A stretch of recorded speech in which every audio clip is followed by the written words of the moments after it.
Muy buenas tardes, bienvenidos a este Facebook Live de Hacemos Memoria. Muy contentos de conectarnos con ustedes el día de hoy porque son 3 países, 3 proyectos que trabajan el periodismo durante más de 20 años, 3 mujeres que nos compartirán su experiencia y sus anécdotas el día de hoy.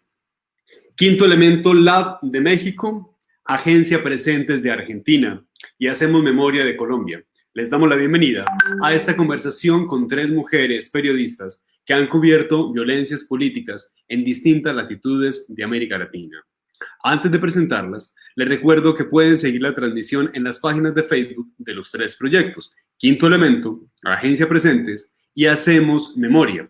Recuerden que gracias a esta transmisión, a la tecnología y a este Facebook, pueden compartir sus preguntas, sus inquietudes e intentaremos resolverlas en vivo al aire. Esta tarde nos acompaña desde Ciudad de México Marcela Turati. Ella es una periodista mexicana que ha escrito para medios como los periódicos Reforma, Excelsior y la revista Proceso. De sus obras se destaca el libro Fuego Cruzado, las víctimas atrapadas en la guerra del narco. Ha escrito, entre otros reconocimientos, ha recibido el premio María Mors Cabot de la Universidad de Columbia por su trayectoria periodística. Marcela es cofundadora del Laboratorio de Innovación e Investigación Periodística Quinto Elemento Lab. Desde Buenos Aires nos acompaña también María Eugenia Ludueña. Ella es periodista argentina que ha escrito para medios como La Nación, Página 12 y Gato Pardo. De sus obras se destaca el libro Laura, Vida y Militancia, de Laura Carlotto. Entre otros reconocimientos, recibió el premio Best Future History, escrito por Impacto Social, otorgado por la International Network of Street Papers. Maru es codirectora de Presentes, la agencia de noticias que cubre, con una perspectiva de derechos humanos, la actualidad de la diversidad sexual en 9 países de América Latina. Y desde Medellín, Colombia, nos acompaña Patricia Nieto. Ella es periodista colombiana que ha escrito para medios como El Espectador, Cromos y Soho. De sus obras se destaca el libro Los Escogidos. Entre otros reconocimientos recibió el premio LASA Media Awards, otorgado por Latin American Studios Association. Patricia es directora de Hacemos Memoria, un proyecto de la Universidad de Antioquia que investiga, discute y propone un diálogo público sobre el conflicto armado y las graves violaciones a los derechos humanos ocurridas en nuestro país. Y para moderar la conversación nos acompaña desde Bogotá Omar Rincón. Él es periodista, académico y ensayista colombiano en temas de cultura mediática y periodismo, entretenimiento y comunicación política, profesor asociado de la Universidad de los Andes y director de FES Comunicación para la Fundación Alemana Friedrich Ebert. No siendo más entonces, con este panel tan completo, pues les voy dando paso primero a Omar, quien estará en la moderación. Omar, muy buenas tardes. Muchas gracias por aceptar esta invitación y no siendo más, yo me retiro y te dejo muy bien acompañado. Bueno, buenas tardes a todos, bienvenidos a este conversatorio sobre cuando el periodismo no alcanza, y como ya presentó el presentador, tenemos a Maru, a Marcela, a Patricia, y tengo que decir 5 cosas para comenzar muy rápido. Primero, soy machirulo, soy un hombre, y quiero decirlo de frente acá, que me alegra estar con 3 mujeres periodistas tan potentes, porque creo que en América Latina el periodismo que están haciendo las mujeres es mucho más power, mucho más poderoso que el que estamos haciendo los hombres. Creo que los hombres nos dedicamos mucho al poder, a quién tiene más ego, a hacer lo que llamaríamos jornalismo, mientras que las mujeres, ya van a ver, están más comprometidas con el principio básico del periodismo. Segundo, 3 mujeres que trabajan en proyectos de periodismo independiente, y no cualquier periodismo independiente, en un periodismo independiente que se mete con los derechos humanos, que es un tema heavy metal, y que al meterse con los derechos humanos han buscado ser muy valientes para eso. Y por último, que trabajan juntas. Ellas forman como una cofradía, las 3, desde Argentina, Colombia y México, de encuentro, de trabajar realmente estos temas que tienen que ver con la civilidad, la transparencia, la ciudadanía, el conflicto, ese tipo de cosas. Para arrancar de una, arranquemos con Patricia. Patricia, ¿qué es esa frase que me parece que yo estoy totalmente de acuerdo? Ustedes dicen, con el periodismo no alcanza. A mí me parecería que habrá que decir es con ese periodismo que estamos haciendo no alcanza. Patricia, buenas tardes y adelante. Hola Omar y muchas gracias a Maru y a Marcela por estar en esta conversación. Sí, estuvimos pensando una idea, un elemento que nos identificara y que nos identificara un poco en las búsquedas que hemos hecho durante tantos años. Búsquedas que son experiencias, que son viajes, que son, no sé, Omar, en los campesinos colombianos para acortar trecho en una carretera dicen echemos travesía y es buscar un camino alterno, un camino no formal para llegar tal vez al mismo destino. Y pensamos que la vida profesional nos ha llevado a buscar esos desechos para llegar al ideal de periodismo, al sueño de periodismo que nosotras empezamos a hacer cuando éramos muy jóvenes. Tal vez sí es ese periodismo, ese de antes, en el que nosotras nos formamos, el que no alcanza para una vida transformada, que hierve, que tiene tanta energía que tal vez no cabe en ese campo que se ha hecho estrecho. Gracias, Patricia. Maru, tú, para hablar de ese periodismo, ¿qué crítica le hacemos a ese periodismo o qué autocrítica? Porque tú también fuiste periodista de medios grandes y sigues practicando un poco el rigor periodístico, pero de ese periodismo, ¿qué crees que no nos alcanza? ¿Qué criticaríamos? Maru, ¿se nos perdió Maru? ¿Y se nos perdió Marcela? Yo aquí estoy. Ah, entonces, y Maru se nos perdió. Hola Maru, no, desaparecieron. No, Maru, entonces de ese periodismo, ¿qué autocriticaríamos a ese periodismo? Una cosa que hablamos mucho nosotras tres en las veces que nos encontrábamos o por los chats es justamente el tema de los cambios, me parece, y el tema de cómo el periodismo se adapta a los cambios del mundo, porque cuando nosotras empezamos a hacer periodismo, allá por los 90, te diría, por los principios de los 90, chicas, por ejemplo, esto no existía, nada de esto existía, no existía. Yo no hubiera podido nunca imaginar un medio digital porque Internet era algo de lo que me hablaba Aníbal Ford en las clases de la Facultad de Ciencias de la Comunicación. Decía que iba a haber algo como Internet. Entonces me parece que sí ha habido muchos cambios en el mundo y también en las maneras en cómo circula la comunicación, en cómo se segmentan hoy las audiencias, en las nuevas narrativas que ofrece, y sin embargo los modos del quehacer periodístico no han cambiado quizá con ese vértigo, y algunos de los cambios que vemos quizá justamente se ha perdido algo de lo que tiene que ver con algo esencial del periodismo, y es una charla que también hemos tenido con vos, Omar. Sí, no, pero el cambio ha sido tecnológico, Marcela, pero cambios en el oficio, en el proceso periodístico también ha habido. ¿Para Marcela eso o para mí? Sí, Marcela, dale. Sí. Bueno, yo más bien creo que se ha burocratizado mucho desde los medios en el periodismo, ¿no? Se está buscando más likes muchas veces que contenido.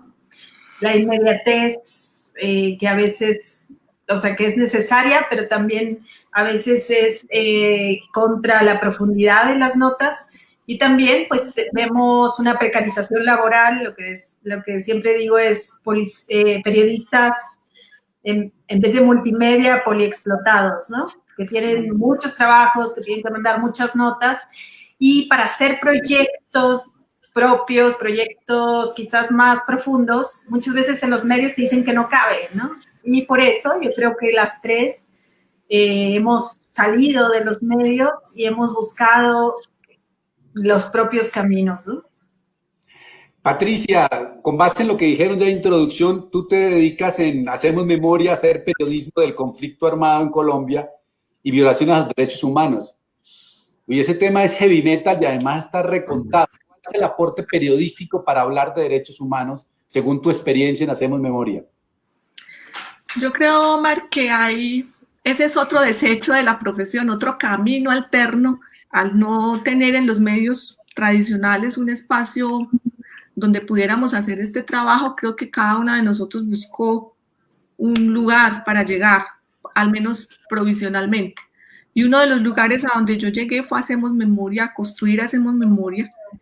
Y ahí hay como dos vertientes. Una es cubrir la información que produce hoy el ejercicio de la memoria como un hecho periodístico. Hacen memoria muchas personas en el país a través de organizaciones, a través del gobierno, a través de universidades, y nosotros cubrimos ese ejercicio de memoria como una noticia, como algo que está emergiendo, que no existía hace 20 años y que en este país se ha ido consolidando como un campo. Hacemos historias con personas, acompañando a las personas a contar sus historias, y hacemos reflexión académica de ese campo. Entonces, es un espacio en el que nos juntamos para hablar de la memoria como un hecho periodístico, hacer memoria, sobre todo con las víctimas, y reflexionar académicamente el periodismo y las relaciones con la memoria. ¿Pero eso implicaría que ustedes dejan de ser periodistas y se vuelven activistas de la memoria, o hacen periodismo y activismo? No, nosotros hacemos periodismo de la memoria, estudiamos la memoria, hacemos academia de la memoria, porque estamos convencidos de que ese es un ejercicio necesario para la verdad, para la justicia y para que no vuelva a ocurrir. Si en ese sentido hay una bandera en alto, pues está en alto, pero no, nosotros particularmente no hacemos un activismo en las calles o de nosotros ir a propiciar movimientos sociales, más bien cubrimos los movimientos sociales, pero no los afectamos ni impactamos en ellos. Patricia trabaja desde la memoria y los derechos humanos. Maru Ludueña en Presentes trabaja desde la diversidad sexual, pero también en perspectiva de derechos humanos y para develar discriminaciones en el mundo político, si queremos, y público. Maru, ¿cómo es la experiencia de ustedes y cuál es la agenda que ustedes trabajan? Diríamos que ustedes hacen un periodismo en diversidad sexual o un periodismo trans. ¿Qué periodismo hacen ustedes? Ahora te voy a responder a la pregunta, pero quiero agregar algo a lo que dijo Patri, que levantaba la manito, porque nosotros desde Presentes, bueno, que es la agencia que codirigimos y fundamos con Ana Fornaro, y también estamos con Lucas Gutiérrez, que forma parte del equipo, y también con un montón de periodistas que escriben y que reportean desde distintos lugares de América Latina.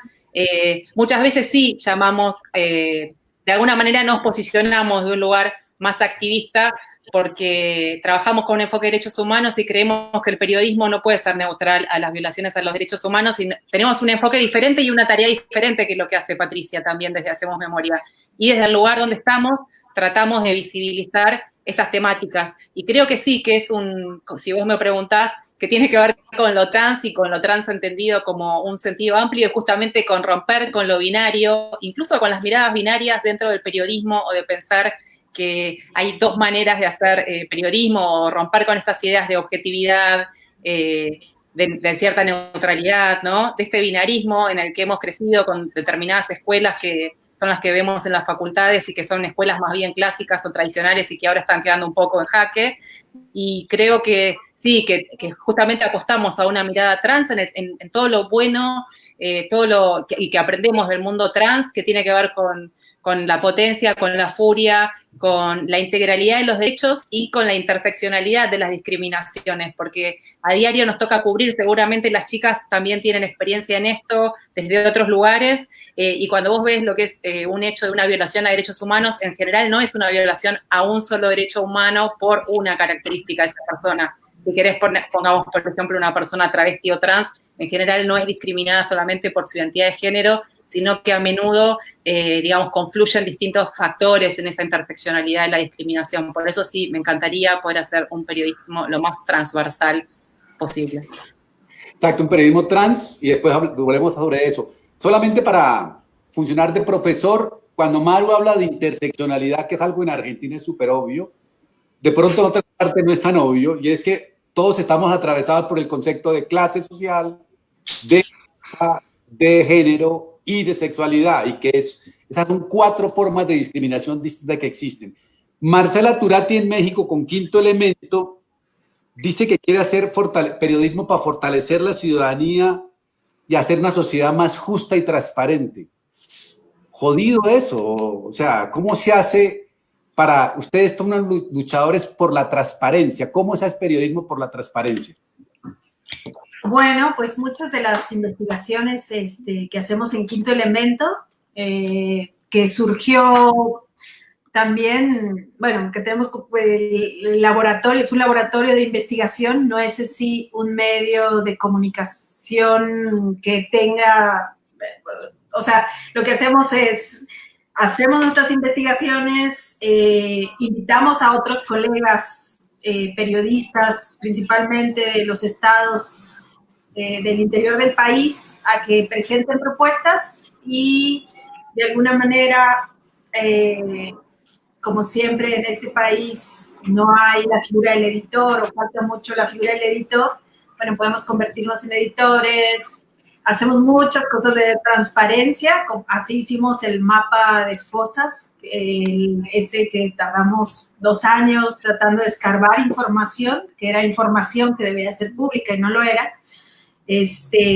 Y también en Quinto Elemento coordino un proyecto que es como el área de derechos humanos y hicimos un sitio web que se llama ¿Dónde van los desaparecidos?, que tiene esta parte o esta otra patita que es ya más para temas de desaparición de personas, y ahí es donde hacemos algo de alguna manera militancia, pero más bien desde la información, o sea, con las reglas del periodismo, porque yo sí creo que hay que usar esas reglas, y es para que les sirva principalmente a las familias que tienen hijos desaparecidos. Tenemos más de 61,000 desaparecidos de los últimos 12 años, entonces, y sigue creciendo todos los días, y bueno, ese es como otra, no sé, es como un colectivo que está arropado por Quinto Elemento, donde también formo parte, y es otra de las cosas que hago, porque he hecho muchas investigaciones colaborativas con periodistas, fuera quizás de, no sé, de lo que se nos va ocurriendo, bueno, lo vamos haciendo, ¿no? Sí, por ahí apareció una pregunta de Facebook que pueden ir retomando ustedes, es que por qué no ser activista si se está a favor de las causas, que por qué ese miedo a llamarlo activista. Ahora pone una nueva palabra, Marcela, que dice militando por los desaparecidos, la transparencia, periodismo militante, periodismo activista. La pregunta que uno se haría ahí, pero eso es para que vayamos reflexionando porque quiero pasar a otro tema, es que hoy en día lo que se cayó fue el vestuario del periodismo que no militaba en nada. O sea, los medios grandes militan en una sociedad liberal, sin impuestos, sin Estado, en pro de sus negocios, entonces de pronto también habría que perderle el miedo a militar y activar. Pero tenemos otro tema y pueden retomar ese, pero para terminar mi primera ronda y ver preguntas del público y de ustedes mismas que se pregunten, que son periodistas, yo quiero ver cómo afecta, para mí la clave, además de las agendas que ya ustedes plantean, innovación de periodismo en agendas, derechos humanos, memoria, diversidad sexual, transparencia, desaparecidos. Eso es una agenda que es diversa a la del periodismo clásico y al que estamos viendo actualmente. ¿Cómo afecta eso narrativamente? Porque a mí me parece que una de las grandes transformaciones del periodismo es cómo contamos las historias, cómo las hacemos, una palabra que es machista, machirula, no me va a matar, Maru, sexy. Un periodismo bonito, bello. ¿Cómo hacemos ese tipo de cosas? ¿Cómo hacemos eso? Y entonces la pregunta es, desde la memoria, ¿qué experimentos han hecho en Hacemos Memoria para experimentar narrativamente la memoria?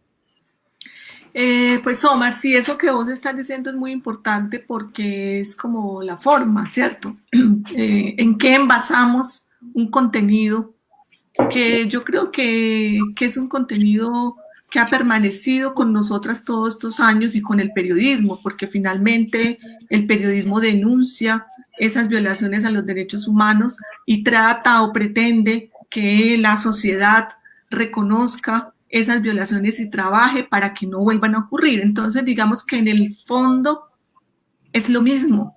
Yo particularmente no creo haber cambiado el origen, la esencia, el principio, la razón por la que una vez empecé a hacer esto.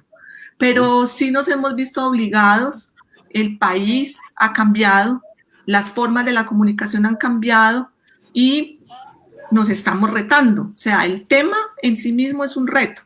Vos has dicho muchas veces, ay, la gente no quiere oír más las mismas historias. Para eso nosotros hemos tratado de hacer un trabajo que llamamos participativo, en el que las comunidades, sean rurales o de pueblos, participan con nosotros en la producción de las piezas periodísticas, son, digamos, coequiperos, son reporteros, son verificadores, nos ayudan a chequear la información y ellos también a través de un proceso de trabajo pedagógico y didáctico con ellos nos ayudan a encontrar la forma. Entonces, cuando uno piensa que va a ser el gran reportaje sobre los desaparecidos del municipio de Granada, donde las FARC estuvo durante mucho tiempo y dejó una huella, ellos dicen, no, nosotros no queremos eso, nosotros queremos una cronología día a día de lo que pasó en este pueblo durante 12 años. Y uno diría, hay una línea de tiempo cuando yo quería el reportaje. Y bueno, eso es lo que ellos y nosotros en el trabajo conjunto descubrimos, que lo que le funciona a esa comunidad hoy, lo que necesita, lo que le sirve para tomar mejores decisiones es una línea de tiempo, del 1 de enero al 31 de diciembre, con unas historias que se arman y se cuentan con la participación de ellos. ¿Eso qué implica? Que el periodista declina en eso que para nosotros es tan importante, que es la firma, la autoría, la fama y la propiedad sobre un trabajo. Ese trabajo es de ellos, en el que nosotros hicimos una parte, que fue la motivación. Y así vienen en cada comunidad o con cada colectivo una forma de contar que tratamos que tenga que ver con ellos, que ellos ayuden a ponerle la forma a la historia. Pues está casi co-creación con los sujetos desde abajo que van a contar la historia. Maru, narrativamente pensar un periodismo trans es maravilloso porque es como transcrónica, transreportaje, transformato. ¿Qué experiencia han tenido en Agencia Presentes narrativamente contando la diversidad sexual? Para mí una de las experiencias más interesantes que estamos atravesando es contar en el equipo de Presentes con personas travestis y trans, los modos de narrar, los modos de escribir, ya sea un artículo ensayístico, como puede ser, por ejemplo, Violeta Alegre, que es una de las colaboradoras travestis, o Alma Fernández, otra activista travesti que cubrió en la Villa 31 la primera marcha del orgullo villera, por ejemplo, ¿no? Y nosotras encargamos esas notas y bueno, y vamos con Ana un poco acompañando desde la edición, pero toda la potencia está desde esas miradas, que no son miradas que vengan de una educación clásica. De hecho, muchas personas travestis y trans no han tenido acceso a esa educación. Y qué mira, ¿no? Y a mí eso también es lo que me intriga narrativamente y donde me parece que está esa furia travesti de la que hablan las trabas, que hace escrituras así como completamente distintas, y me parece que es un laboratorio ese también, y por ahí estamos yendo, y cómo estas personas crecieron y cómo escriben, y sobre todo cómo miran y cómo escuchan también, porque a veces siento que hay una sobrevaloración de la mirada en determinado periodismo, y me parece que la escucha también es importante, y los recorridos, algo que vemos desde Presentes y que también estamos trabajando, es esto que cuenta también Patricia, y que no descubrimos nada, pero sí lo que entendemos es que hoy les periodistas están yendo mucho menos, o estamos yendo mucho menos a los territorios, y que quienes están en los territorios y muchas veces tienen determinado tipo de información que el periodismo aparte muchas veces no se ocupa de chequear, como pueden ser las muertes de las personas travestis y trans, o los crímenes de odio contra personas LGBTI más, eso ¿quién lo tiene? Lo tiene el activismo. Entonces, el activismo se está apropiando también, el activismo específico, ¿no?, de la diversidad sexual en este caso, se está apropiando de la comunicación y generando su propia comunicación. Y algo en lo que estamos trabajando es en una intersección de cómo hacer que esas comunicaciones, y nosotros estamos aprendiendo mucho desde Presentes de esto, cómo hacer para que esa comunicación tenga también técnicas periodísticas y que tenga los datos que tiene que tener, ¿no? Y a la vez que tenga su singularidad. Pero, Maru, en eso estéticamente no implicaría hacer como un periodismo totalmente distinto, digamos, si uno asume en serio la diversidad sexual, narrarlo lo masculino es distinto a narrar lo femenino, a narrarlo travesti, no sé, me parece que podría implicar una creatividad desde ahí, ¿o no?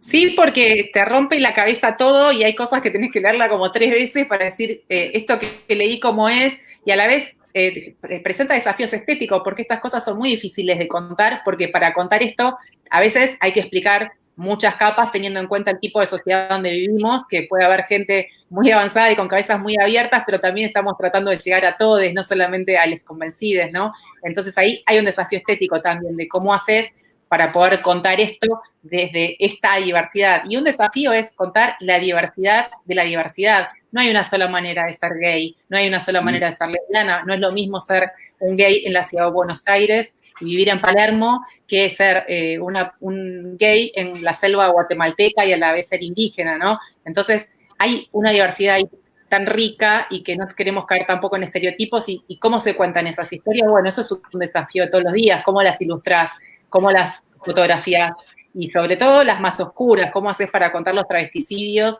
y cómo haces para ilustrar eso y cómo haces para contar eso sin que a la gente le genere la indiferencia que estos temas siguen generando lamentablemente en la mayoría de los medios, incluso en el timeline de las redes sociales. Como se pueden dar cuenta, en Argentina, donde trabaja Maru, pero la agencia presente está en varios países, ya hay una conciencia mucho más clara sobre la diversidad sexual, inclusive en el lenguaje. Ella habla de les, de todes, y hacia arriba como que todavía nos cuesta asumir este lenguaje. Ni Patricia ni Marcela logran todavía integrar ese lenguaje de inclusión. Marcela, en lo tuyo de Quinto Elemento, y por ejemplo en el mapa de fosas, también ustedes han experimentado que para narrar esto hay que buscar otras estéticas y otros procesos de reportería y otras estéticas. Vos mencionabas los mapas de las fosas, o es casi como un transmedia a partir de datos oficiales que puso en evidencia visualmente que ahí había un problema muy complicado. ¿Cómo ha sido la experimentación estética narrativa de ustedes? Claro, sí, Quinto Elemento, pues nos fundamos como laboratorio, ¿no? Y siempre hemos querido hacer experimentos. Hay unos que salen bien, otros que no. Y cada historia le pensamos cómo puede ser contada, ¿no? Cómo es, o sea, como cuál sería su formato natural. En algún momento en una historia pensábamos en radios comunitarias, ahorita todavía, bueno, todavía la organización es joven, ¿no? O sea, todavía no hemos hecho eso, pero se están haciendo un podcast que va a ser muy importante. Ahora, yo nunca había experimentado con bots y ahora estoy coordinando una cosa que vamos a hacer con bots, pero que para mí es entre jugar, divertirme, pero en algún momento pensando cómo podríamos distribuir la información que queríamos, sí decíamos, no, esto no tiene que ser un texto, no, esto no tiene que ser un mapa que se mueva, ni las bases de datos, tal, sino que tiene que haber un bot que esté interactuando, por ejemplo, ¿no? Entonces estamos en eso, y un poco lo que hacemos en Quinto Elemento es eso, que los reporteros que quieran que tengan una buena idea de una investigación, pues los acompañamos y parte también del proceso, además de todo el trabajo de edición y de investigación, es que tengan una salida o una difusión también en muchas plataformas, porque nosotros no somos un medio, sino se lo damos a muchos medios para que temas regionales se vuelvan temas nacionales, eso es lo que queremos. Y esto de cómo contarlo es algo, pues sí, que nos interesa, que nos preocupa, pero igual estamos experimentando porque no hay una forma, cada reportaje requiere su forma. Y también en los temas que trabajo más de derechos humanos, pues hay que pensar mucho en cuanto al horror, ¿no? O sea, qué tanto la gente quiere leer de esto, pero también de que cómo cuentas algo que es muy horrible, pero que se tiene que contar. Entonces hay un desafío también en eso. Y otra de las cosas que en la experiencia de otros proyectos que he hecho, como el de Más de 72, sobre la masacre de los 72 migrantes, esa fue una masacre donde asesinaron a 72 migrantes en 2010 y lo hicimos también casi todos mis proyectos son colectivos, pero entre varios periodistas hicimos 2 grandes investigaciones y tiempo después era toda una página web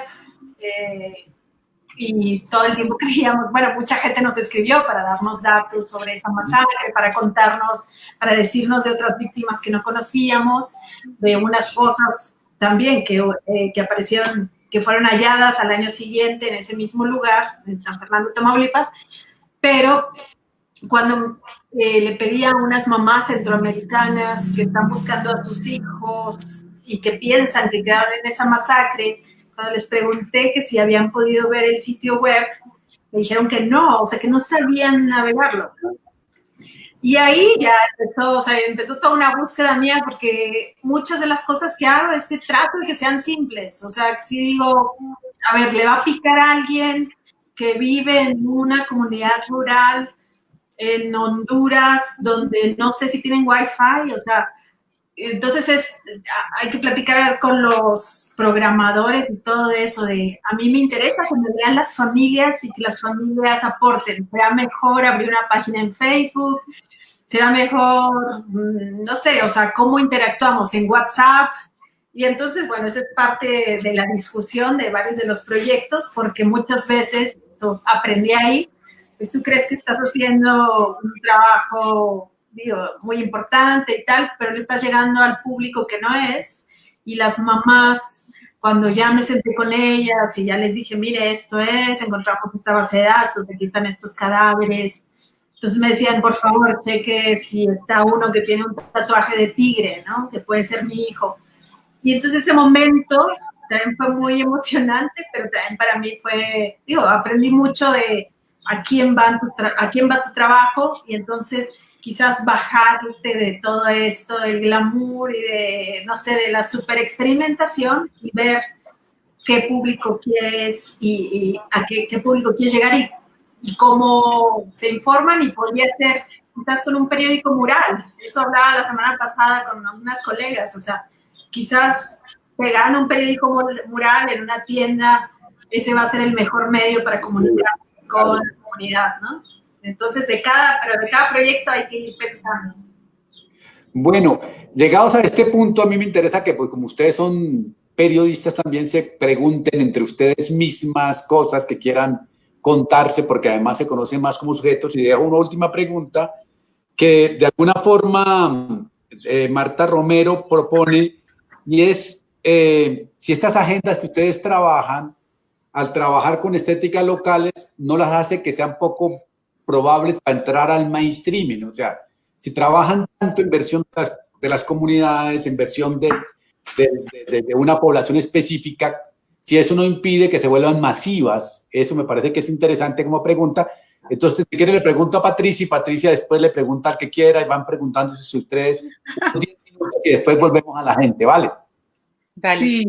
Sí, la pregunta de Marta es muy importante, porque cuando nosotros en Hacemos Memoria vamos a trabajar con la gente, que es una de las facetas del proyecto, sí sentimos que se hace un zoom a una microhistoria, se hace un zoom a un escenario, a un territorio, a unos personajes, a unos hechos, que la manera como se cuenta le interesa a esa comunidad, le llega a esa comunidad, pero sí sabemos, y eso es importante, que muy difícilmente uno de estos productos va a ser, por ejemplo, emitido en un canal de mediana cobertura.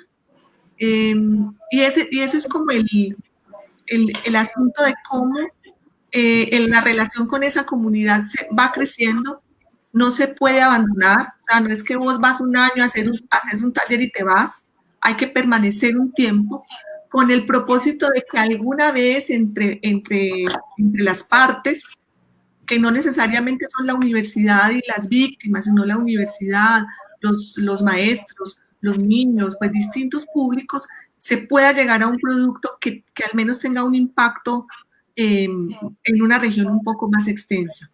Y eso hace una diferencia, porque nosotras venimos de hacer un periodismo de masa, como se llama. Marcela y Maru han trabajado en periódicos de alto cubrimiento en sus países. Cuando uno escribe un libro, uno quiere que mucha gente lo lea. Y aquí, parte de este cambio, de ese botón que se gira, es entender que esos productos muchas veces no van a tener salida por medios mayores y que probablemente pueden circular en festivales regionales, pueden ir a muestras, a intercambios de colectivos, pero es claro que nosotros sabemos que la calidad técnica no es alta, que muchas veces la calidad periodística también tiene sus problemas, es decir, que hay que hacer una exigencia mayor, pero lo entendemos como un proceso y ojalá cuando pasen 3 o 4 años de estar trabajando con un grupo, con una comunidad, se pueda llegar a un nivel de calidad mayor. Por eso los proyectos nuestros tienen diversas plataformas, entonces una es la que trabaja con estos colectivos y produce materiales que sirven allá en la vereda y en el municipio, pero tiene por otro lado trabajo profesional de periodistas que desde Hacemos Memoria pues producen información sobre la memoria. Es mezclar todas esas cosas y creo que eso es un cambio porque hace 20 o 25 años ninguno de nosotros pensaba ir a un barrio a enseñar, a acompañar, a hacer con el otro, sino que íbamos a traer el testimonio, a escribir rápidamente y a publicar para que el periódico lo pudiera hacer circular. Y para seguir con la sugerencia de Omar de preguntar, siempre en estos viajes o en estas travesías uno se desprende de cosas. Yo, por ejemplo, muy rápidamente me desprendí del periodismo de los medios grandes. Me desprendí, yo digo que me caí porque eran pocas las ofertas, porque seguramente había mucha competencia y después de un primer tiempo yo ya no logré entrar. Y digo esto con toda sinceridad, o sea, no fue un abandono, fue unas puertas cerradas.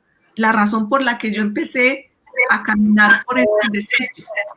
Y entonces esa es una despedida en mi vida y eso fue una ruptura.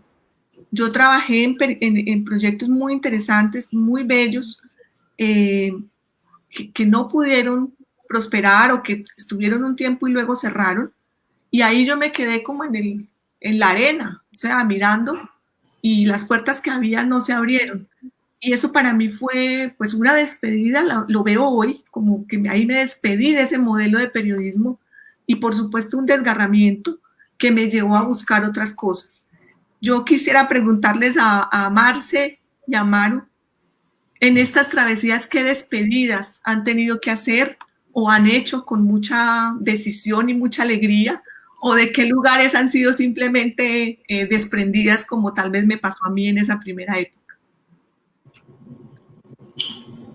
Marce. Maru. Bueno, a mí, por ejemplo, es loco igual eso, cómo se da la despedida, acá ya me empiezo a poner mística, como algunas despedidas dan lugar a cosas nuevas, inesperadas y alucinantes, y pienso en mi última despedida, digamos que ha sido la despedida de Infojust, que me despidieron más que despedirme yo, que era la agencia de noticias del Ministerio de Justicia y Derechos Humanos, donde era su directora, y bueno, trabajaba en la órbita del Estado, y hoy trabajo gracias a esto, bueno, que nos echaron con Ana y empezamos a pensar en tener un medio propio, que era algo, no es propio porque no es un medio que sea mío, ¿no? Pero sí a liderar un proyecto autogestionado, un medio independiente, digital, que es algo que nunca se me hubiera ocurrido. Y algo de lo que me desprendí es de tener jefes varones. Creo que nunca más en la vida, es la primera vez que puedo decirlo, no tengo un varón encima, muy feliz. Y creo también que me sería muy difícil volver a trabajar en una redacción más tradicional, si se quiere. En presente, por momentos es todo absolutamente caótico, porque trabajamos con muchos países, suenan los teléfonos a todas horas, trabajamos con breaking news, que en general son malas noticias, bueno, también con algunas buenas.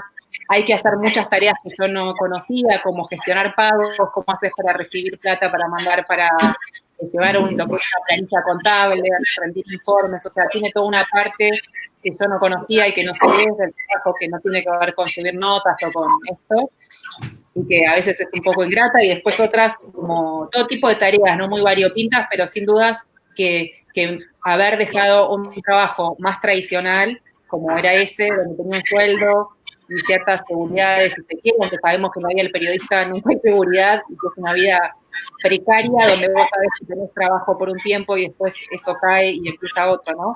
Entonces creo que eso ha sido como una despedida, pero también un aprendizaje y una gran bienvenida a lo que es Agencia Presentes hoy.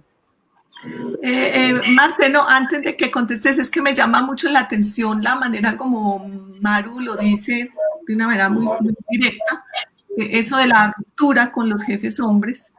Y yo a veces pienso que también la ruptura de nosotras con las empresas periodísticas tradicionales es también un separarse del padre, porque esa era la figura que conocíamos de jóvenes y fue la figura en la que empezamos a trabajar. El gran periódico, donde todo se puede, donde uno tiene todas las seguridades. Y bueno, de pronto toca romper con eso y empezar un camino propio, un camino de autonomía, de mucha exigencia, pero yo creo que de más libertad. Marce. Gracias. Pues yo estaba pensando en dos despedidas que fueron muy importantes. Primero, cuando trabajaba en el periódico Reforma, que fue donde empecé, que llegó no sé, me entró una crisis de periodismo, ¿cambia las cosas o no?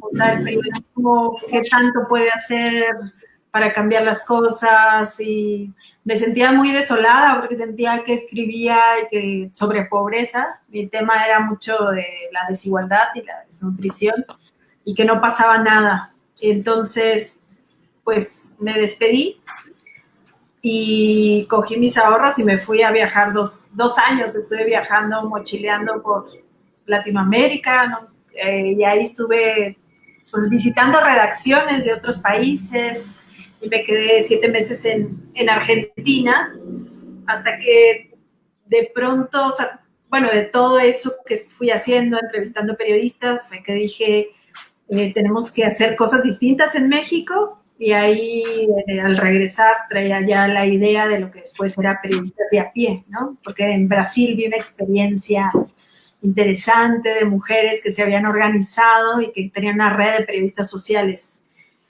Y bueno, ahí trabajé como, delante trabajaba estos dos músculos, que era, bueno, el periodismo, pero también la capacitación a periodistas, y cuando la violencia empezó, pues ya era como todo este tema de libertad de expresión, ¿no?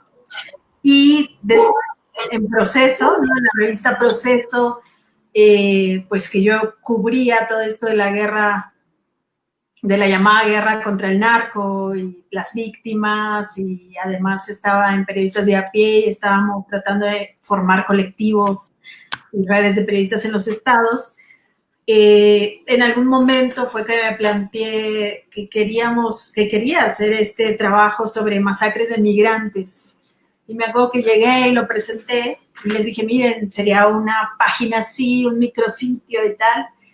Y mi jefe, a quien quiero mucho, pero me dijo, oye, no, eso es como de ONG, ¿no? Y todo el tiempo la indirecta era esa, o sea, de que, ¿qué eres? Bueno, en algún momento me amenazaron, recibí una amenaza, y me preguntó mi jefe, ¿fue por activista o por periodista? Y para mí fue muy fuerte.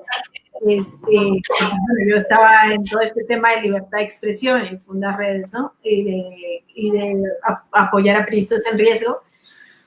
Y bueno, de ahí fue esa despedida. Me despedí porque dije, bueno, yo quiero ser freelance, voy a tratar de que pues si creo mucho en este proyecto, lo voy a hacer, le voy a conseguir financiamiento, creo mucho en el trabajo colaborativo y a los jefes, principalmente, bueno, hombres, les da como que urticaria de cómo que trabajas con otros y dónde está la exclusividad.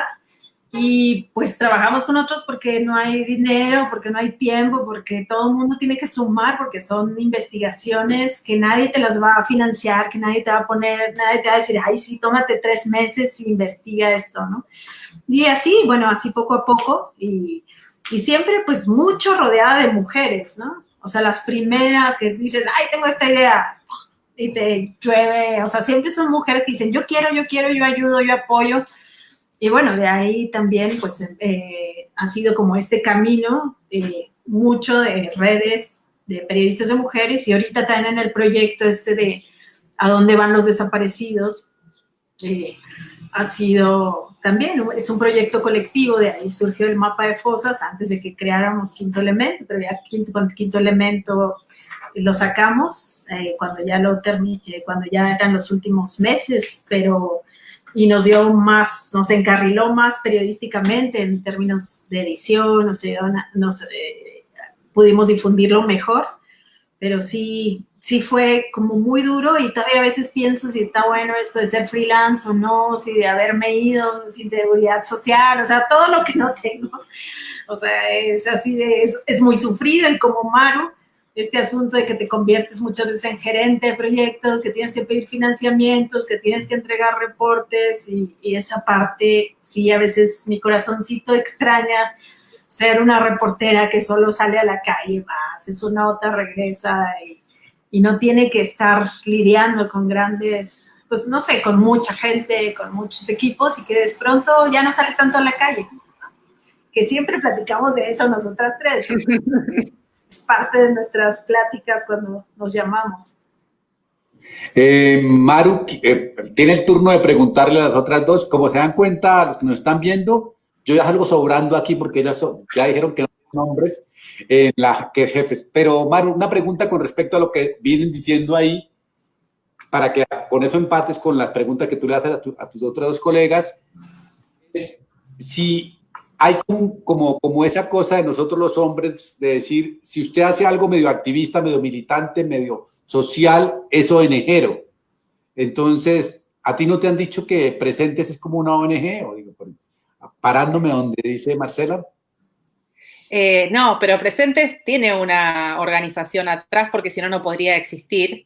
O sea, es una organización de comunicación, pero es una organización. No, y lo de los hombres, creo que a mí no me dijeron eso, pero sí hay hombres que me han preguntado, y hombres que en teoría se supone que defienden los derechos humanos. Y otra vez vos, no sé, una época que hice muchos temas de pueblos originarios, otra vez vos con tus indiecitos. Igualmente creo que, digamos, ese tipo de comentarios a veces también algunas mujeres pueden llegar a hacerlos. Digo, no es que odio a los hombres, ni mucho menos. Me refería a que no volvería antes a una reacción en el sentido tradicional, un poco como decía Marce también, pero sí es verdad que la mayoría de las veces los que te pueden llegar a decir eso son hombres, porque hasta el día de hoy las mujeres estamos mucho menos representadas en los medios, y eso se nota más cuando vas llegando a los cargos jerárquicos, sin ninguna duda. Bueno, paso a la pregunta que tenía para mis compañeras. Mi pregunta, pensando en que hablábamos de travesías y cuando el periodismo no alcanza, les quería preguntar qué experiencias han tenido que no hayan sido estrictamente periodísticas, pero que las impactaron, si quieren cada una decir una, y cambiaron sus maneras de hacer periodismo.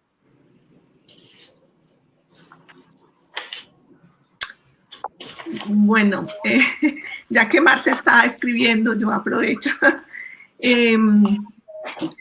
Pues hay una experiencia que para mí fue muy fuerte y que algunos ya han escuchado, sobre todo los estudiantes en las clases la han oído, y es que recordarán, en Colombia hubo un grave hecho del conflicto armado, que fue la voladura de un oleoducto en un corregimiento que se llama Fraguas, comúnmente conocido como Machuca en Segovia.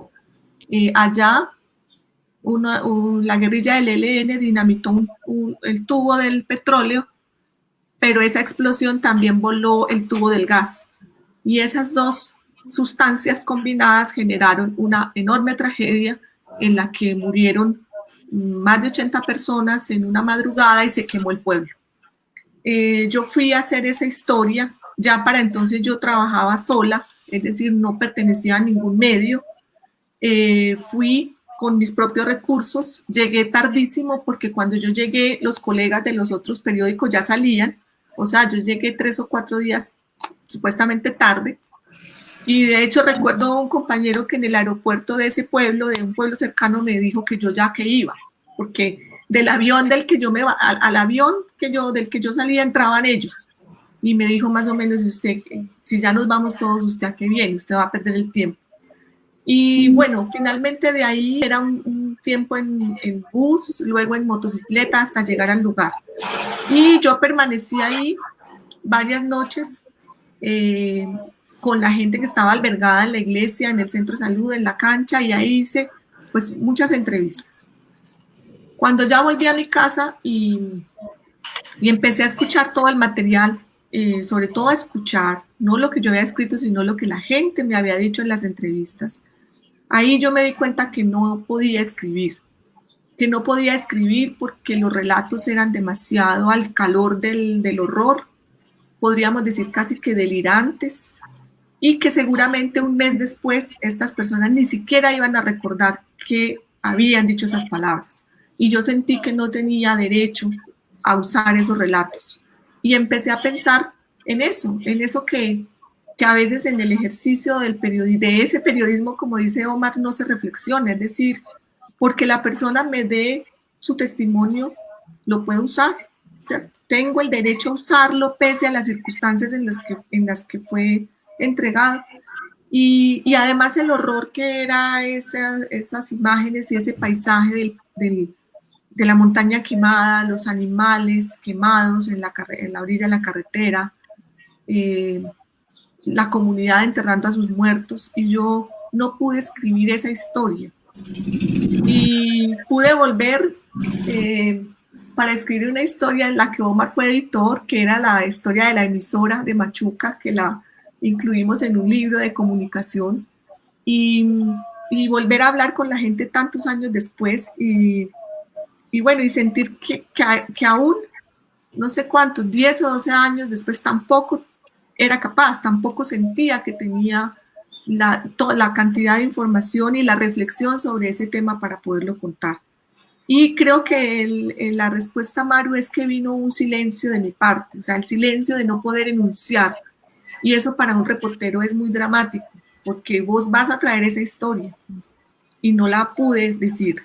Y yo creo que ahí empezó esa búsqueda de acercarme a las personas que han sufrido para tratar de acompañarlas en la narración de sus testimonios y de sus historias de otra manera, no a la manera convencional o canónica del periodismo, sino de otra manera. Ese fue, yo creo que un momento muy fuerte que también me sacó de la autopista y me llevó por un camino, por un otro camino, digamos. Qué bueno. Marce. Pues creo que va un poco también por el camino de Patti, ¿no? Yo pues he estado desde el 2008 cubriendo, ya ahorita menos, pero cubriendo intensivamente historias, tomando testimonio de familias que tienen a alguien desaparecido, sobrevivientes de masacres o desplazados, siempre como trabajando mucho con el dolor, ¿no? Entonces, una de las cosas que me gustaba mucho hacer o que traté de hacer para meterme a esos temas fue acercarme a psicólogos, y luego ellos me empezaron a invitar a sus talleres con familiares, y así estuve como 4 años yendo y tratando de entender un poco, no sé, como el proceso de alguien, por ejemplo, el que le desaparecieron a un hijo, y tratar de escribir desde ahí. Y después de muchos años de cubrir y al mismo tiempo estar en mi rol con periodistas de a pie, nuestro rol extraño entre de capacitar, pero también de ayudar a periodistas que están en riesgo, pues llegó un momento en que me sentí que me quemaba. O sea, llegó un momento en que yo ya no podía escribir, se me olvidaba todo, ya no podía entrevistar gente, me sentía realmente, me daba mucha vergüenza acercarme a familias, a pedirles sus testimonios a mamás con hijos desaparecidos, porque sabía que quizás no iba a poder escribir la historia porque ya nada me salía, ¿no? Y bueno, de ahí fue todo un periodo muy fuerte, muy negro, muy raro, difícil. Me fui también a una beca a Estados Unidos y empecé a inventarme unos talleres, que era cómo cubrir el dolor, se llama, ¿no? Pero poco a poco en esos talleres, los periodistas pues también cuentan sus dolores. Y yo contaba, o sea, y fue, no sé, o sea, como que le inventé una segunda parte que es, ¿y qué hacer con nuestro dolor? Y ese tema de hablar de lo que nos pasa y contar en los talleres, que para mí es curativo, o sea, dar ese taller es curativo porque les cuento y les digo, yo perdía la memoria, o sea, yo ya no me acordaba de lo que hice ayer, no me acordaba de palabras, o sea, cosas muy fuertes, o de repente empezaba a llorar cuando las familias las entrevistaba a una mamá y empezaba yo a llorar y la mamá me tenía que consolar y decía, este tipo de cosas ya no son normales, ¿no? Entonces, para mí esos talleres han sido como muy importantes porque son como de liberación de culpas, como de decir, hablar de nuestro rol como periodistas, de cuando te conviertes en activista, qué pasa si eres mal activista, no, buen activista, pero mal periodista. O sea, todo. Y, bueno, y las culpas es principalmente, o sea, tenía este testimonio y no lo pude publicar y me da vergüenza y me escondo siempre que voy a una manifestación y que vea a esa señora, o culpas por años, o sea, de cosas pues que nos llegan a impactar, ¿no? Los que tienen hijos y demás. Y eso ha sido bien importante porque muchas de mis búsquedas a partir de ahí han sido búsquedas de curación, ¿no? O sea, como búsquedas curativas, incorporar algún chamán en algún taller, incorporar rituales pues, del perdón o de sanación o donde podamos medio cerrar y también este tema, bueno, todo ver con terapeutas psicoemocionales que podamos hablar de estos temas. Y ya en mis grupos, cuando hacemos investigaciones, en el mapa de fosas, que somos puras colegas, amigas, decíamos que íbamos a contar también la metodología emocional que seguimos, porque fue toda una metodología emocional, estar viendo y hablando de fosas por 2 años. Entonces, como que instauramos, o sea, ciertas cosas para hablar entre nosotras, como empezamos ese proyecto yendo a un temazcal, lo cerramos, bueno, en Colombia con el premio Gabo, cuando nos lo dieron, tuvimos una charla al día siguiente y lloramos y nos dijimos cosas muy fuertes, pero fue como sanador y fue tan hermoso del trabajo en equipo. Y entonces eso, o sea, como que yo trato mucho de ver la dimensión emocional y de los periodistas y de trabajar en colectivos y de que nos cuidemos como grupo, ¿no? Entonces, a partir de ahí, creo que de esos talleres y de mi experiencia, pues fue que empecé a caminar hacia allá, hacia todo este tema emocional y de sanación, si es que se puede decir. ¿Y tú, Manu? No, dale, ya para que tú preguntes, pero simplemente una reflexión sobre eso. Cuando tú hablas de eso de curación, sanar, cuidar, habla del sujeto periodístico, no del proceso periodístico. O sea, que me parece que es interesante cómo explicación entre tu experiencia, en los 3 casos, entre la experiencia de vida y el hecho narrativo. No es, por un lado va el oficio periodístico y por otro lado va la subjetividad periodística de la persona. Digo, creo que hay como una imbricación, me parece, porque no sé si entendí bien, pero el temazcal no fue un proceso de reportería o de construcción de la historia, o sí fue un proceso de ese tipo. No, es fue, como eso. Y a partir de pedir como buenas vibras antes de empezar ese proyecto, ¿no? Exacto, entonces es como involucrar la vida cotidiana, los rituales del chamán, del sanador, del cuidado, como toda esa ética del cuidado como parte del proceso periodístico también. es como la reflexión que hago sobre eso. ¿Qué le preguntarías tú a Maru y a... No, Maru no ha contestado también. Pero como ella preguntó, pensé que ya No. se había hecho la Es lista. muy innovador. Te preguntás y te respondés a vos misma. Pero Patricia hizo eso. Patricia Sí, hizo eso. O sea, pero con el propósito del tiempo, ¿no? No, muy Dale, rápido. Maru. Bueno, una experiencia que las escuchaba a las chicas y sin dudas tienen que ver con estas experiencias de encuentros en otros territorios, me parece, ¿no? Y que lo territorial es muy importante para las tres y que las experiencias creo que nos modifican, tienen que ver mucho con el territorio. En mi caso, me acordaba de lo que fue la experiencia en Isla Maciel, que es un tema donde estuvimos con la organización Miguel Bru, haciendo talleres de periodismo, de fotografía, de computación, había hasta de peluquería, de todo, y increíblemente los que perduraron con los años fueron de fotografía y de periodismo. Yo nunca escribí, hoy pensaba, yo nunca escribí nada sobre Isla Maciel, no escribí ni 2 líneas sobre Isla Maciel. Y no sería capaz de escribir, creo, porque a la vez me dio algo, por un lado, esta cosa del extractivismo periodístico, ¿no? Que estamos tan acostumbrados en general de que vas a un lugar, te llevas algo y no volvés nunca más. Y entonces me dio también como otro tipo de relación, no eran entrevistades. Y también, y hasta el día de hoy sigo viendo a estas personas. Lamentablemente los talleres no cambian la vida de las personas. Y nada, y el otro día, no sé, en la cuarentena he roto la cuarentena con todos los permisos para ir a visitar a una chica de Isla Maciel con la que me vinculo desde hace muchos años y que está presa, pobre Jessica. Y bueno, y escuchar esas voces y ver esas voces, esas miradas, esas narrativas, estar ahí, sin duda que me modificó después en otras tareas, ¿no?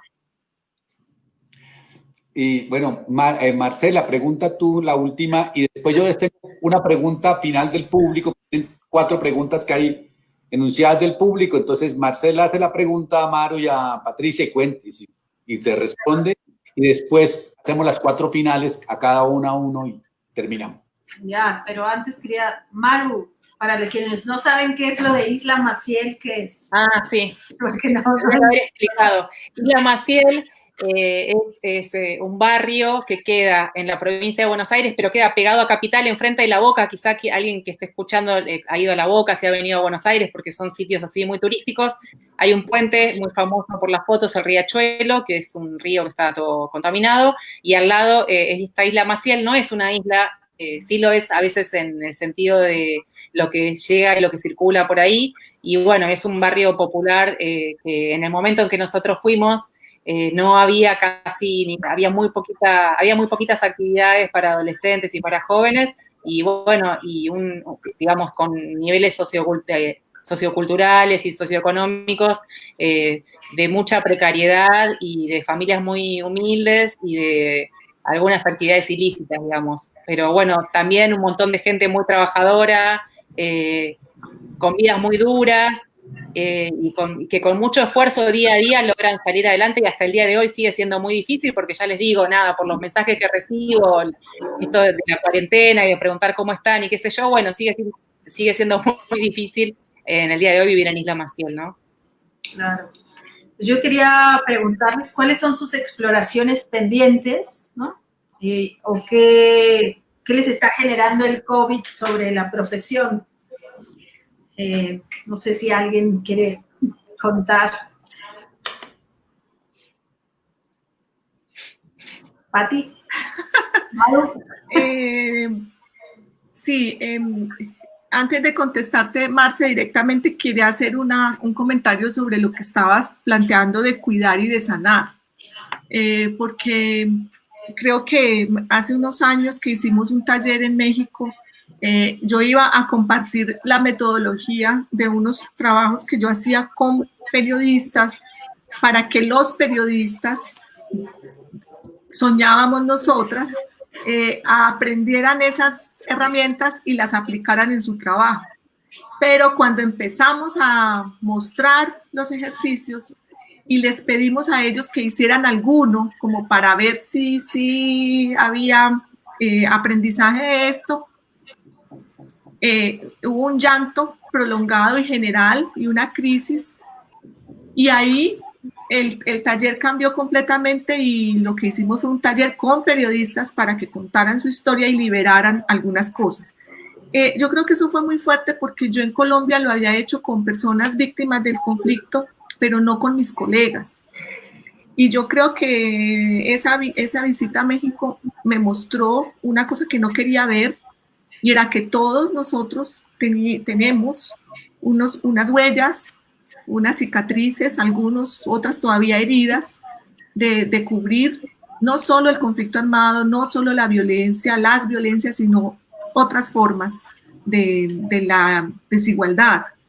Y voy a esto porque ese de sanarnos y cuidarnos no solo es entre periodistas, porque hay que decirlo, entre los periodistas hay broncas, hay roces, hay conflictos, y cuando Omar preguntaba si la tomada del temezcal era para el trabajo, yo pensaba si el temezcal también se podría usar para que armonicemos entre los equipos de trabajo y podamos seguir adelante, pero también armonizarnos nosotros con los personajes o con las fuentes. Este modo de trabajar que nosotros hacemos tiene una alta implicación con la gente. No solo grabamos y nos llevamos el testimonio, nosotros tenemos que ver con ellos. Ellos tienen que ver con nosotros, son durante un tiempo parte de nuestra historia. Y ahí también se generan conflictos, muchos conflictos con los personajes, con personas que no se sienten bien representadas en una historia que uno cuente. Con las organizaciones sociales es difícil llegar a producir estas piezas periodísticas. Entonces pienso que también, o sea, no sé, yo creo que este periodismo no es el periodismo a la enemiga. Tampoco es el periodismo del amor porque sí, porque obviamente habrá con quienes uno tiene diferencias, pero es un periodismo más amoroso en ese sentido, yo diría más comprensivo y de mayor empatía. Entonces hay un reto y hay un trabajo que es ese de sanarnos, de entendernos mejor con las personas que nos cuentan sus historias. ¿Y cuál es el viaje, la travesía, el pendiente? Es un pendiente muy, muy especial. Yo he pasado la cuarentena sin mis cosas esenciales. Estoy en un lugar donde no están mis materiales de trabajo, no están mis libros, no está mi computador, no está mi silla, o sea, como diríamos, exilado, como diríamos en Antioquia, en el potrero, en el lugar abierto, en la manga, en el prado, sin más. Entonces yo no puedo hoy decir que voy a revisar mis fotos, como de pronto Maru lo ha podido hacer, mirar los archivos. No, yo tengo todo eso es adentro, no lo tengo materialmente. Y eso me ha costado todos estos días mucho pensamiento. Y yo quisiera que al salir de este encierro, yo pudiera volver para atrás, en sentido simbólico, y poder escribir lo que no escribí. Yo tengo, como creo que los periodistas, historias pendientes que están ahí y que yo no entiendo por qué siguen ahí, por qué las condené a estar ahí guardadas.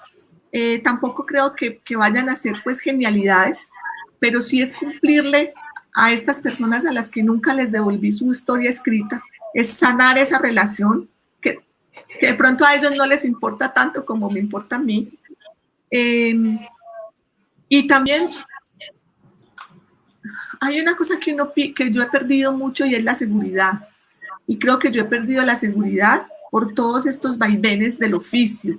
Si yo estuviera en un periódico haciendo lo mismo hace 25 años, estaría full hoy, todos los días, convencida de que eso es lo que hay que hacer y que eso está muy bien y que es así, que si trabajo hasta las 3 de la mañana, no importa, la nota sale a primera hora y esa es la que el país necesita. Pero resulta que yo creo que tengo muchas inseguridades en este terreno, en mi terreno, y que lo que viene ahora sería volver atrás un poco, curar eso, que son pendientes conmigo, y permitir como que fluyan otras cosas. Ese sería mi viaje de Marce, hacia atrás para poder ir adelante. ¿Quién sigue? Maru, que no tiene el micrófono prendido. Tu micrófono. Maru, no se lo prende ya, tranquila. Maru. No puedo pensar mucho a largo plazo. Les digo que voy día a día porque me parece que esto puede ser muy, muy, muy largo. Y por lo menos en Argentina, que dicen que estamos teniendo la cuarentena más estricta y larga, entonces todo lo que puedo pensar es que voy a cenar a la noche, que no te vamos a subir mañana, y qué es lo que hay que hacer en Presentes en la semana. En Presentes estamos trabajando mucho porque hubo muchas violaciones a derechos humanos de personas LGBT, detenciones arbitrarias, abusos policiales, y lo que sí me gustaría en algún momento, yo pensé, bueno, como esto de tener tiempo para resolver pendientes, y también comparto esto de que un poco es lo que nos une también a nosotras tres en las conversaciones y las mismas que teníamos al principio de la cuarentena y que tienen que ver eso, con terminar los textos que tenemos pendientes, en mi caso, algunas cuestiones empezadas de no ficción y otras de ficción, que también tengo ahí como una deuda conmigo misma muy grande, pero bueno, eso, básicamente. Y por supuesto, esto que plantea Marcela también es algo, pero que me atraviesa incluso como de la cuarentena. ¿Cómo vamos a sanar de todas las noticias que cubrimos? Porque ya llevamos muchos años cubriendo esto también, y es como un efecto acumulativo. Por un lado, yo siento que con los años he aprendido algunas cuestiones que tienen que ver más que ver con la técnica, pero a nivel emocional se me abrieron otras cuestiones más complejas con todo esto. Entonces sí, antes no pensaba capaz en que esto me afectaba o cómo nos afectaba, y hoy sí, esto es una preocupación. Entonces también me pregunto, y entre otras cosas, cómo vamos a salir de la cuarentena, ¿no? Y qué pasa con nuestra salud mental en la cuarentena también. Gracias. Bueno, yo primero quería decir, sí, aquel taller que nos dio Patti, pero que se convirtió en otra cosa, fue un detonante, ¿no? De darnos cuenta de que estábamos muy mal. Ya había pasado el primer sexenio de Calderón y habíamos cubierto muchas cosas, y había quien había sido golpeado en una manifestación y quien estaba cubriendo unas historias fuertísimas de feminicidios y tal. Y cuando Patti nos quería enseñar, porque queríamos nosotras hacer un taller de escritura para que las propias personas que son víctimas de violencias contaran su historia, como lo hacía Patti en Medellín, pues Patti tuvo que cambiar el taller y dárnoslo a nosotras.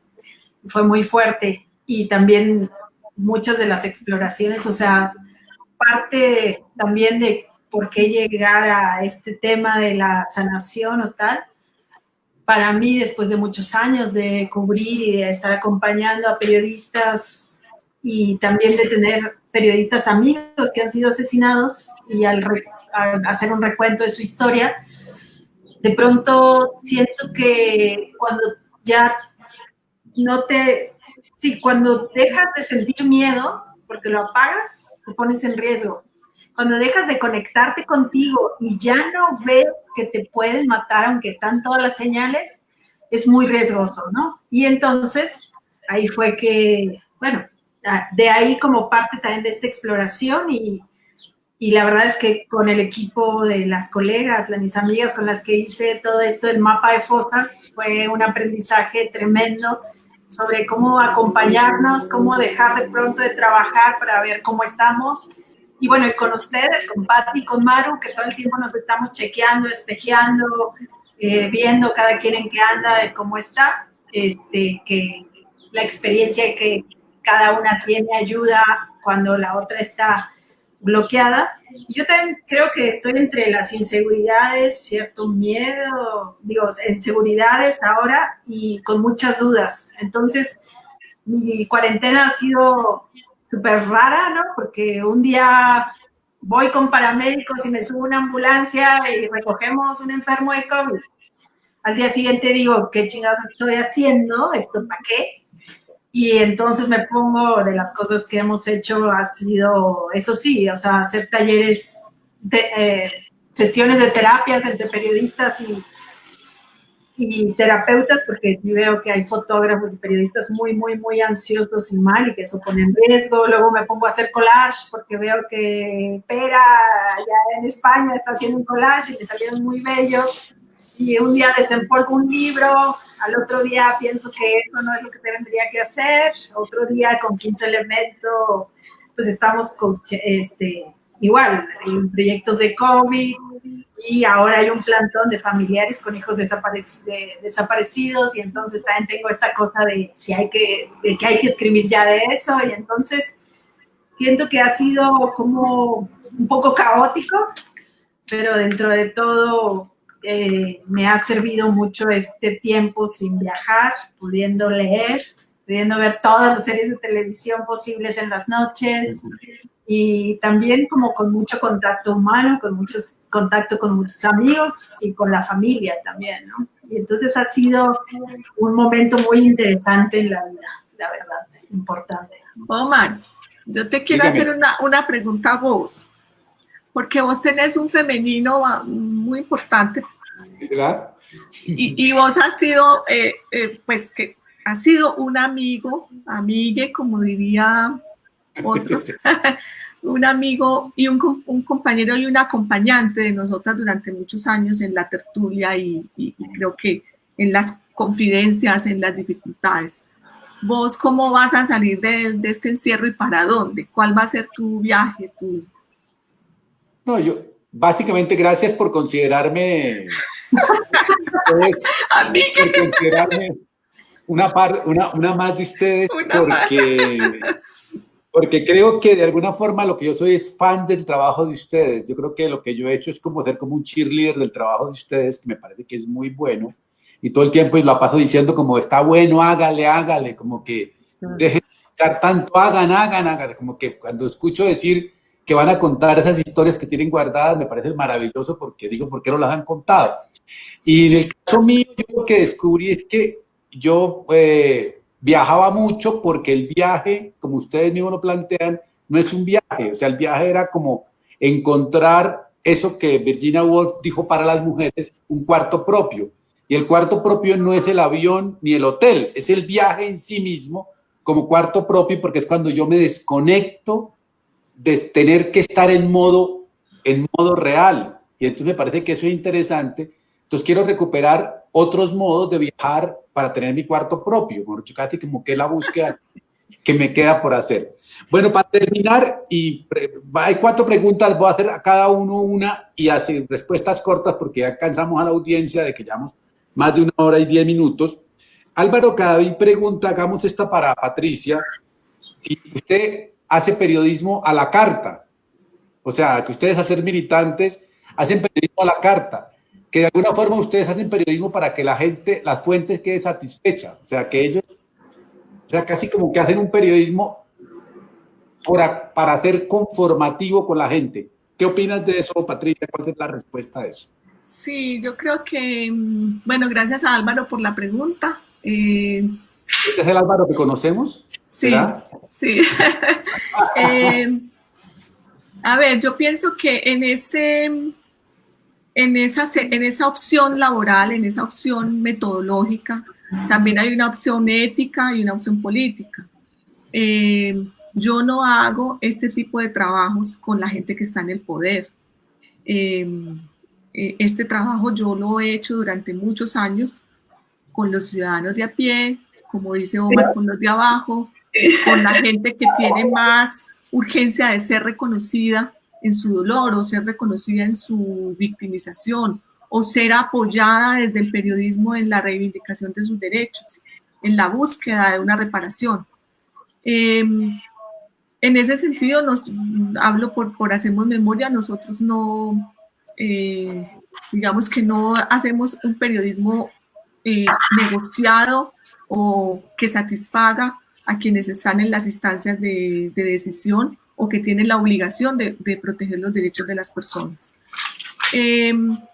Y con las personas que están en situación de riesgo o que requieren que su voz se escuche, pues obviamente hay un acercamiento mayor, hay un interés de comprenderlo, un interés de tener empatía, pero también hemos descubierto situaciones en las que la gente no dice todo, oculta, manipula también la información que da, y en ese sentido pues está la misión nuestra de hacer la contrastación de las informaciones. Entonces, aplicamos la metodología del periodismo con regla, como disciplina, como tal y como la universidad, yo que estoy en la universidad tal y como la universidad lo pregona y lo enseña, y como Marcela lo rescató al principio. No hemos renunciado a eso, no por estar alzando la voz de las personas más victimizadas. Nosotros pues somos, digamos, no críticos del testimonio o no críticos de la historia que estamos contando. Y le aplican el rigor de fuentes, datos, documentos, contexto, lo mínimo que implica construir una historia. Una pregunta de Tata Méndez, que es una amiga que está en Canadá, que gracias por escribir y vernos desde por allá, que está haciendo una tesis doctoral sobre memoria y la está viendo a ustedes. Muchas gracias, Tata. Ella propone una pregunta que le hago a Maru: ¿cómo estudian sus audiencias para proponer nuevos proyectos o narrativas? Y yo casi que le agregaría eso, no solamente sus audiencias, sino las agendas, porque la propuesta grande de Maru, de tuya en la Agencia Presente, es una nueva agenda para tratar esto. Sí, es una cuestión que tiene muchas aristas. Nosotros tenemos una editora de audiencias que es Lucas, y estudiamos mucho, seguimos mucho lo que dicen, bueno, acerca de las métricas, tratamos de generar también instancias de comunidad, tenemos mucho diálogo por las redes sociales con lo que pasa. La audiencia es muy amplia también porque está distribuida en toda América Latina. La estudiamos a través de estas herramientas que te dan las redes sociales o, bueno, de algunos recursos específicos. Pero, por otro lado, hay noticias que nosotras damos y que tienen que ver con los valores que defendemos y con los derechos humanos. Y hay cosas que vos sabés que le pueden funcionar mejor o peor, pero hay cosas que vas a cubrir igual, que no importa, porque está el rigor periodístico por detrás, que es lo que hace que eso tenga que estar en la agenda de presentes, ya sea a veces notas más duras o notas más blandas, ¿no? Pero es un poco, porque no es que solo trabajamos para nuestra audiencia, sino que lo que estamos defendiendo ahí son derechos humanos, historias que tienen que ser contadas. Hay historias que tienen que estar sí o sí en la agenda.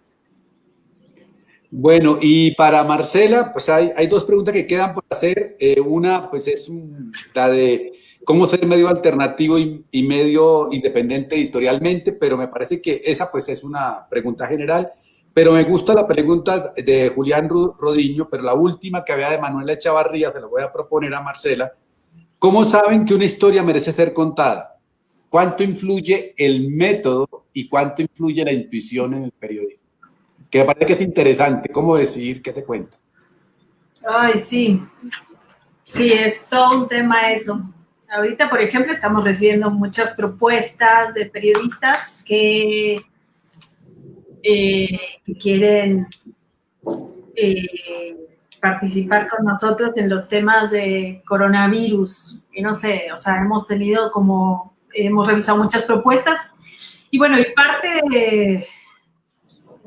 de lo que pensamos es, o sea, sí, tiene que ser una historia que no esté muy contada o que tenga un ángulo distinto, pero también que le afecte, o sea, no sé, este tema de, que yo siempre digo de, bueno, nos enseñaron el qué, quién, cómo, cuándo, dónde, por qué en el periodismo y no el y a mí qué. Y te tiene que tener una conexión con la gente, pero también creo que tiene que explicar un poco más allá de la historia. O sea, tenemos que distinguir entre la anécdota y algo que sea un poco más estructural, que te alumbre para entender, no sé, algo que le pasa a mucha gente, o que sea una historia que puede ser que le pasó a una, pero que, no sé, pero que la tengamos que conocer. Es que no hay un método, ahí puede haber como varias variables, a veces a veces nos vamos más por ejemplo, con las historias del COVID, que es bien difícil porque se han contado tantas y en todo el mundo hemos leído tantas cosas del COVID y que ya leímos lo de los españoles, ya leímos lo que están haciendo los argentinos, los colombianos, tal, y además en México se están contando, ¿no? Muchas historias, y de Perú. Entonces ahí es entre vibra, o sea, de vibra, intuición, y también, pues tú sabes, tú tú vas viendo cuál tiene raíces y cuál es una anécdota. Y eso diría, la que tiene más raíces, la que pueda develar algo oculto, que sea de interés público y que tenga, no sé, y que se vea un poco a futuro, ¿no? O sea, de que no sea una nota que muera mañana, sino que esto va a ser agenda para las siguientes semanas, o esto es algo que está invisibilizado pero nos hace sentido, pues así es como, no sé, como se eligen historias, pero también muchas veces las historias, aunque uno no sepa, pues te escogen, ¿no? Y a veces una historia, terminas cubriendo algo porque tienes una cierta intuición de que es importante, todavía no sabes por qué es, pero bueno, pues la apuesta se hace, ¿no? Para ver qué había ahí para ti, y por qué la historia también te eligió a ti, ¿no? Bueno, y no siempre se acierta, Omar. O sea. Sí, no, sí, siempre es un acto de experimentación. Bueno, yo agradezco a la agencia Presentes, invito a que lo lean, búsquelo por internet, a Quinto Elemento, búsquelo por internet, Hacemos Memoria, búsquelo por internet. Estas tres mujeres, Maru, Patricia y Marcela, otra vez me certifican de que las mujeres hacen un periodismo más comprometido, más de poner el cuerpo, menos de la competencia, porque quien publica la historia más bonita, más grande, más rápida, y que creo que eso es un aporte y que les agradezco que me hayan permitido compartir con ustedes y a todos los que nos vieron ahora y vean la grabación. Es una de las cosas que queríamos hacer de mi cheerleader con ellas, de decir que tiene más ese tipo de experiencias con las cuales vivimos. Y termino con una cosa, además del agradecimiento. Una amiga, Janet, que está viéndolas, dice que yo no me esperaba esta conversa tan fluida y que ella tampoco se esperaba eso, que entonces fue y destapó una cerveza y se la tomó porque se sintió en un diálogo entre amigas. Eso es lo que quería, conversar entre amigas, y eso es una buenas tardes, bueno, y que sigamos pensando en futuro. Chao. Chao, chao, chao. Gracias, Basilio. Gracias a Omar, gracias a Marcela Turati, a María Eugenia Ludueña, a Patricia Nieto. Y a ustedes agradecerles la sintonía, muy invitados a conectarse con nuestras redes, con nuestras próximas programaciones, y una invitación nuevamente a seguir las redes de estas tres periodistas. Las páginas de Quinto Elemento Lab, de Agencia Presentes y Hacemos Memoria. Las tres las encuentran aquí en Facebook. No siendo más, muchas gracias y una feliz tarde.